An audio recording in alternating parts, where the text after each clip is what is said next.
એક મહત્વની કહી શકાય ભરતી બહાર પડી ગઈ છે મિત્રો, RRB NTPCની ભરતી બહાર પડી છે. ટોટલ પોસ્ટની કેટલી છે? તો કે ટોટલ પોસ્ટ છે 8850. લોકેશનની વાત કરવામાં આવે તો લોકેશન ક્યાંનું રહેશે? તો કે ઓલ ઇન્ડિયામાં રહેશે. કેટલામાં રહેશે? તો કે ઓલ ઇન્ડિયામાં લોકેશન આપવામાં આવશે. પોસ્ટ કેટલી છે? તો કે 8850 પોસ્ટ છે મિત્રો. બંને માટે ગ્રેજ્યુએશન અને 12 પાસ બંને માટે ભરતી બહાર પડી ગઈ છે મિત્રો. બંને માટે અલગ અલગ પોસ્ટો છે. લાયકાત કેટલી છે મિત્રો? કે લાયકાતની વાત કરીએ તો કે લાયકાત એક છે ગ્રેજ્યુએશન માટે. શેના માટે છે? એક પોસ્ટ છે ગ્રેજ્યુએશન. શેના માટે છે? તો કે ગ્રેજ્યુએશન માટે છે. અને બીજી પોસ્ટ છે તો કે અંડર ગ્રેજ્યુએશન એટલે કે 12 પાસ. શેના માટે છે? તો કે અંડર ગ્રેજ્યુએટ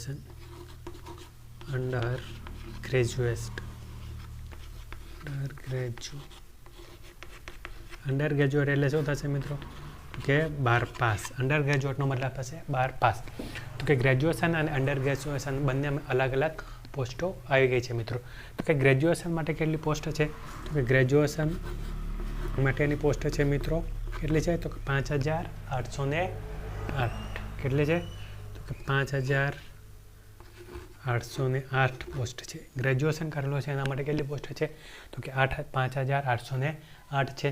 અને જેને 12 વર્ષ પાસ કર્યો છે, ડિગ્રી હાંસલ કરી નથી, ઓકે, શું ગ્રેજ્યુએશન થયા નથી, તો કે એના માટે કેટલી પોસ્ટ છે મિત્રો? એના માટે પોસ્ટ છે 3050. કેટલી પોસ્ટ છે? તો કે 3050 પોસ્ટ. આમાં કેટલી છે? કે 3050 પોસ્ટ છે. 12 પાસવાળા માટે કેટલી પોસ્ટ છે? 3050 પોસ્ટ છે. તો લાસ્ટ ડેટની વાત કરવામાં આવે તો ગ્રેજ્યુએશન માટેની લાસ્ટ ડેટ કઈ છે મિત્રો? ગ્રેજ્યુએશનવાળી ભરતીમાં પોસ્ટ માટે તો કે આની લાસ્ટ ડેટ છે 20 નવેમ્બર. કઈ ડેટ છે? તો કે 20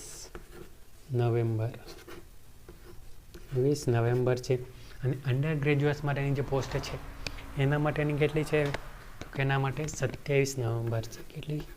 તો કે 27 નવેમ્બર લાસ્ટ ડેટ છે.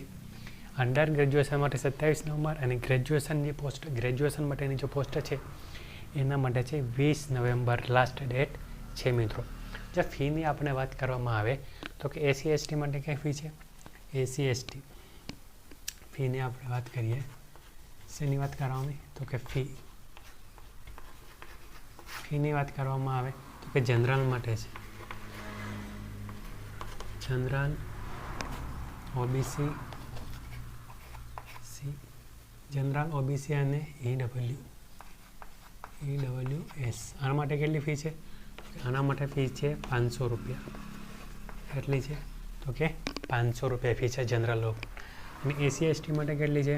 કે SC/ST અને PWS એક્સ સર્વિસમેન છે એના માટે કેટલી ફી છે? એના માટે ફી છે 250 રૂપિયા. કેટલી ફી છે? 250 રૂપિયા. તો કે આ મહત્વની